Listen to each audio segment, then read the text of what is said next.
Okay. Well, welcome everybody. This is a live event, part of the UAL Showcase 2020. My name is Claudia Espart Hernandez, and I am here as a student from LCC. I'm an Interaction Design Arts graduate, and this is Printing with Fish. Cool. I'm gonna play a little video where you can see the work produced after 2 days of preparing and printmaking, and we will host a little Q&A afterwards. Any questions you may have, please do pop them over on the YouTube chat that will appear on your right. And if you arrived late to this live session, I don't blame you. It's a beautiful summer. Do post your questions on the comments and I will get back to you as soon as I can. All right? Thank you so much. Now to share the little video. I hope you guys enjoy.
So municipal cities.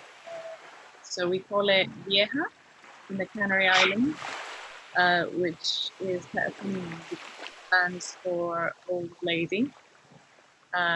So yeah, I'm just printing with my old lady. She's been gracious enough to let me print her.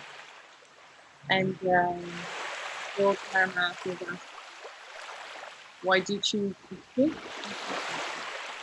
Well, the reason I chose the fish is because I had thought about it for a long time. Thinking fish is actually a technique that originated in Japan in the mid 1800s. And I thought it was a very fascinating painting kind of painting. It produces 1 to 2 objects, let's say. And I just thought it was really interesting to work with that wasn't your usual artistic kind of outlet, but flora or wood, for example, is a very common kind of painting material to use. And I just thought I wanted to try something more fun and something a bit more interesting looking, perhaps. It definitely hasn't been easy because precisely it's not. That's those are my reasons.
Awesome. So that's my little video. I will start answering some questions.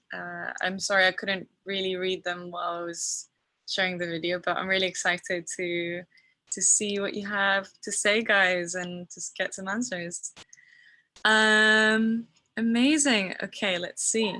Wow, there's quite a few questions. Okay. So yes, so I'm just going to answer the questions that we had at the beginning, just in case you couldn't really hear me over the video, those wonderful waves. So why did you choose a fish as your object?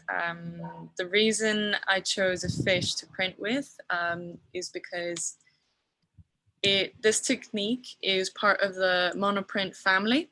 Monoprint literally means that you can only get one print, or two if you have quite a lot of ink on your subject. And I just really like the textural kind of nature of this. It's frequently called not the purest printmaking form because it's very kind of,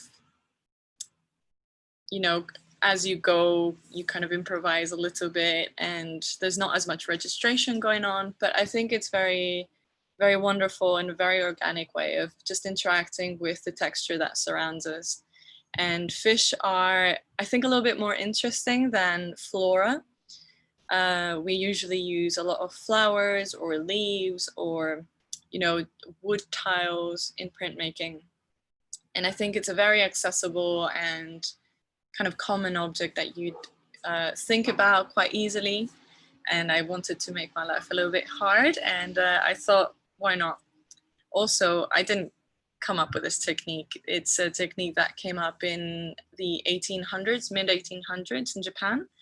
And basically fishermen used this to kind of proudly display their best catch. And it slowly evolved into an art form, and I can certainly understand why. It's such an interesting kind of aesthetic. It's very raw, although some artists do finish off their prints by hand with watercolor or ink. So it's really up to you entirely what you decide to do with it. Let's see what else.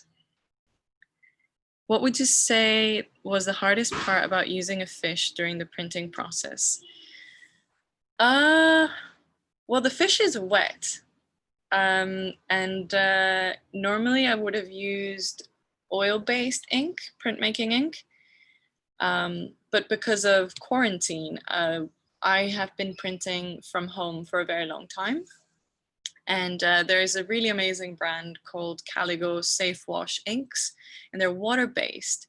But it does mean that as the fish exudes some of that moisture, it becomes much more soluble on top of its skin, and it can produce kind of runny effects. So you can go from having way too much ink and have it really tacky on top of the fish, and you can go all the way to very runny liquid ink on top of the fish, which kind of expands in the paper.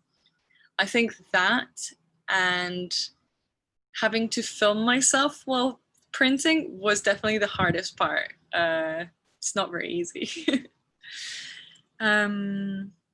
What else? Let's see. Thank you for sharing this. What kind of fish is that? Oh yeah, so I think I answered this before, but I'll reiterate and I'll add some more details as well because I forgot.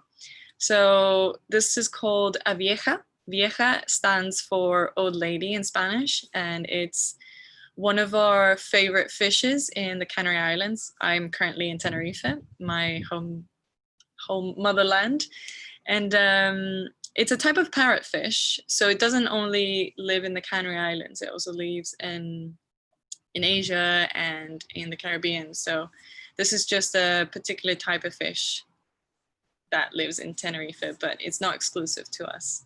And I just thought it was amazing to bring a little bit of local fish into this obviously borrowed technique from Japan. I like to keep things very multicultural always. I can clearly see this as a wallpaper for a fish store, fish products restaurant. Yes, definitely. I mean, it has endless value, I think. Great vid. Oh, thank you. Thank you so much. Didn't expect it to literally be using a fish to print it with. Yeah. You know, sometimes just being literal and honest is the best thing that you can do. Okay, I think that's up for questions. If anyone else has anything that they would like to ask, please do. I'm just going to talk a little bit about my practice. And if you guys have any questions about that as well. Oh, I missed a question. Is that so? Oh, looks like a fossil. Well, I mean, yeah, fossil is quite literally an impression in mud with whatever left of the animal is. So that's actually true. Let's see. Okay, have you tried it with food dye so you can eat everything afterwards? Well, actually, that's a very good question because I'm starting to feel a bit bad for the fish. It looks like a wonderful kind of thing to eat. No, I haven't tried it with food dye, but I think it's worth trying. I'm not sure it'd be thick enough, or maybe it would be. You know, the experimenting side of things is never over, so I guess I'll definitely keep doing that. Yeah, it seems like that's as many questions as I can see anyway. So amazing. Great. So onto my practice side of things. So I'm just gonna tell you guys a little bit why I decided to do this basically, because while it was a project that I wanted to do, it wasn't the thing that I was going to end my degree with, which was really interesting. So as you all know, in March, we all kind of had to take a step back from the outside world and be careful and try to respect, you know, the space that we were asked to give the world so it could recuperate a little bit. And so, you know, my university shut down, and with that, all the printing workshops and the photography studios and the workshops that we lived in essentially day and night. And so I was doing a project that had a lot to do with this type of printing still, because what I'm interested in is in the texture that lives in things. So, you know, the texture of our skin, the texture of a wall, the kind of interaction that stones have with air, with water. How does that affect the things that surround us? So I was doing a lithographic project. Litho stands for stone, and graphy, obviously, it's a graphic. So my project was really relying on printing on top of stones or using stones as a medium. So even a bit more wild than printing with fish. But not only did I not have access to this facility, but it also was completely out of the question to continue with the path that I had envisioned for this project, which included performance, it included film, it included so many different things. But that was okay because, you know, I have a very supportive community around me, my IDA family. And although I was told that I had to kind of reformulate and readdress my interests and my questions, it was okay. And I realized that it was a perfect opportunity for me to try this technique that I had for a long time just postponed, because, well, it's not immediately something that you just wake up one morning and decide to try, but I guess I also did that. And you know, it just a matter of using what you can, what is available to you, and always trying to learn as you go and just be playful and experiment with things. And so it was really interesting because all of a sudden your project changes completely and you find yourself in your living room with a fish and a very confused cat looking at you like, what's going on? Why are you using a fish in the living room? Why are you printing with it? And yeah, that's pretty amazing. I think it's grand to be able to explore in the midst of a very digitally oriented world, something that, you know, has been around for more than 200 years, that is very manual, that is connecting you with to the sea. In particularly when I was doing this in London, I really loved the fact that I was able to take a little bit of the sea to my living room. And now that I'm here and I can see the sea from my terrace, it's very grounding, and it helps me to keep pushing forward, because it's a technique that I wouldn't say immediately it's the most kind of modern technique. It's definitely not the most sought after printmaking technique, but I think there's a lot of value in taking traditional methods and exploring them, even if it's not as a final means, if it's a way to inquire and to explore a practice, then I think it's a very free-flowing state of mind. And yeah, that's kind of was exactly what this was, because I didn't really stop here, didn't stop at making a fish print. I didn't stop at making a Gyotaku print, which, by the way, I think there's still a lot of room for improvement. But I continued pushing this, and I continued asking the question, well, can I use this print as a step into and take it into another process? And I did. So I used also a process called cyanotype. It's a type of alternative photographic process, and it's essentially two different chemicals which you mix. And it has this beautiful cyan color, although it also appears quite deep blue, like a Prussian blue. And it, when you expose it to the sun, it develops. So what I did was get all my fish prints and, you know, just place them on top of my paper with the cyanotype chemicals. And while that exposed, you know, you're waiting for a very long time. You're thinking, oh, is this gonna work? But you start seeing the shape of your print come out, and it's this kind of translation happening from print to fish to sun to, you know, it's a very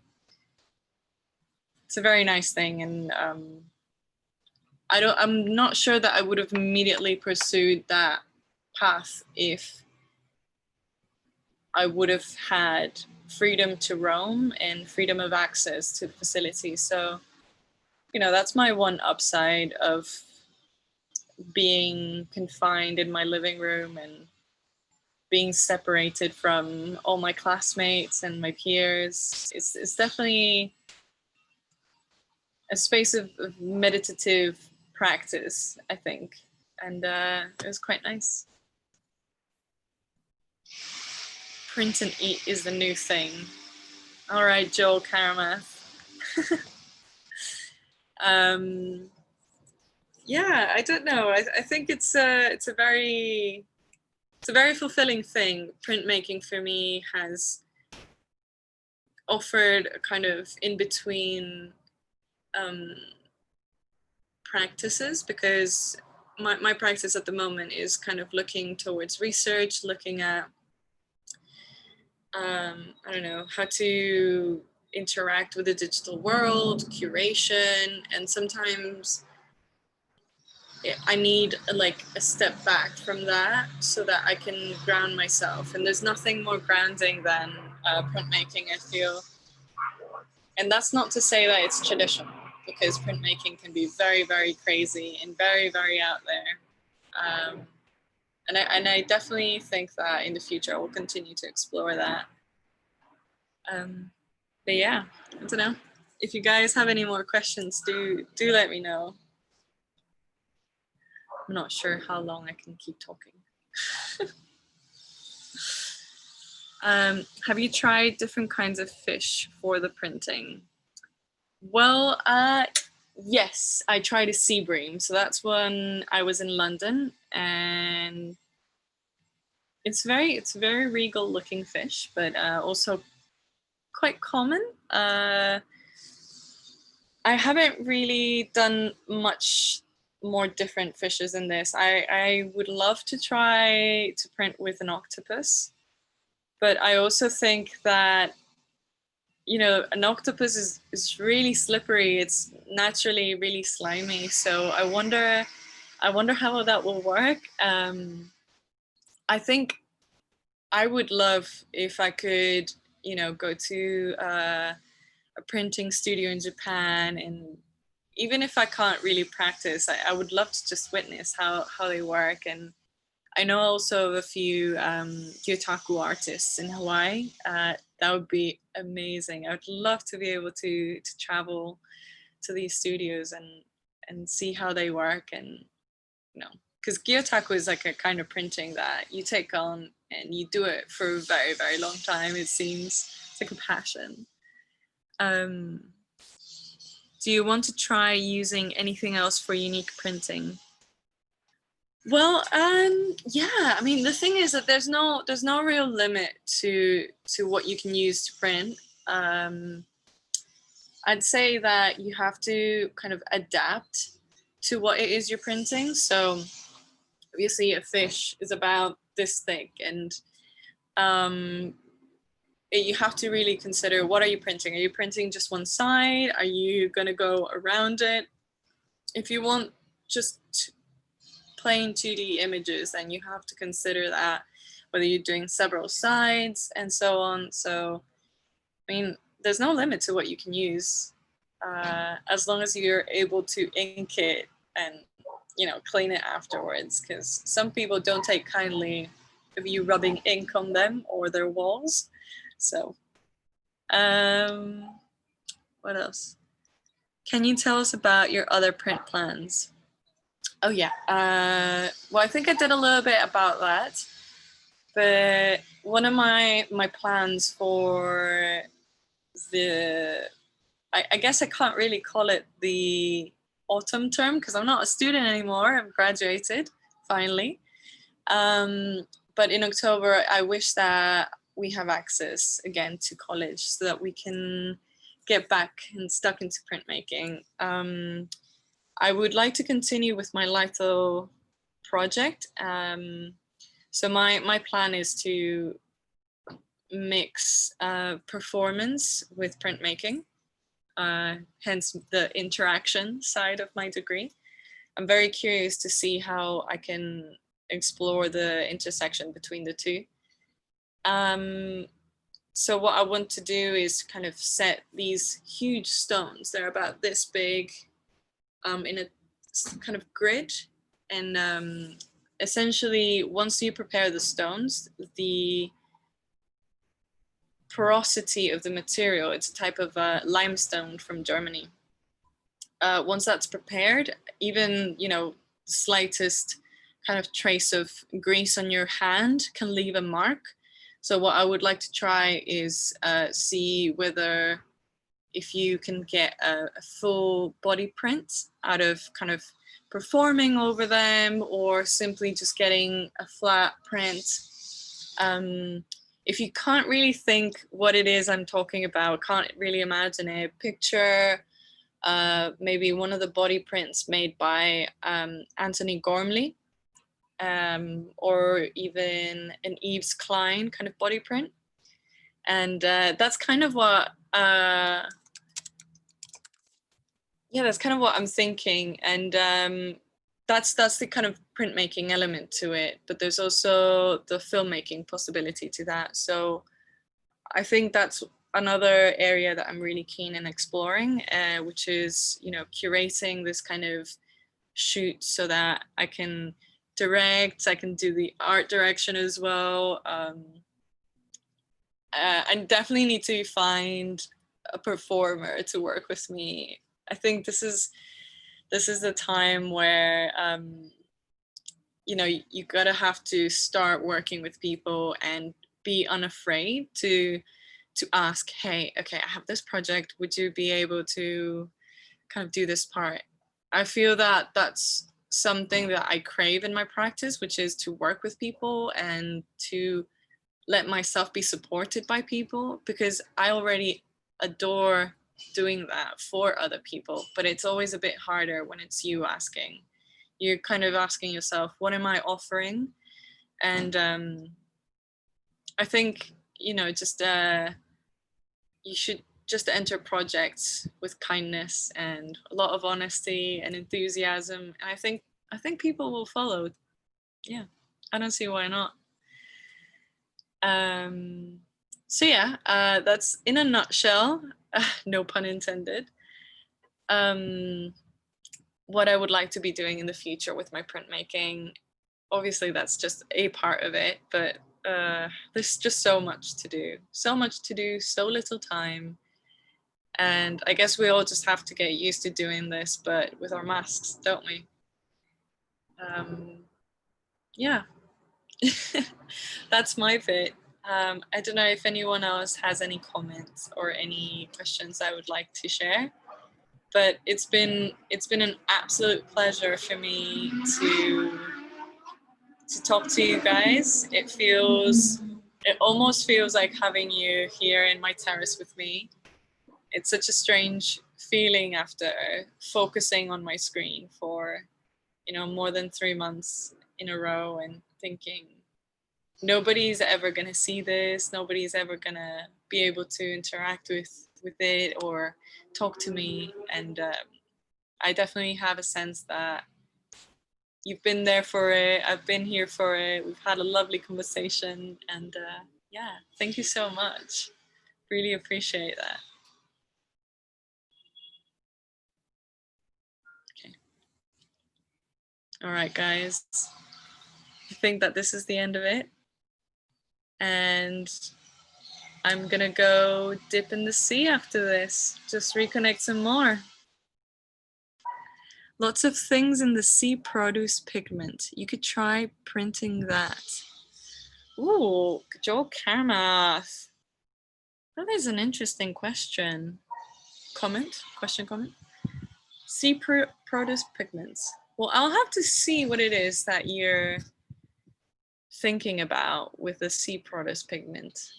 But I have been advised by a very kind fisherman to go around the coast and talk to fishermen and see what's up at 7 in the morning with a fresh new batch of fish. So food for thought. Printing is never done. But anyway, I would like to thank you all again for coming. I'd like to give a special thanks to Marion for being my shadow supporter. Thank you so much for everything and for organizing. And also I would like to thank Joel and Biggles for being so wonderful and for basically, you know, keeping us sane through this whole thing and keeping us inspired. Thank you so much. And remember, I got some prints for you. Thank you so much. Bye.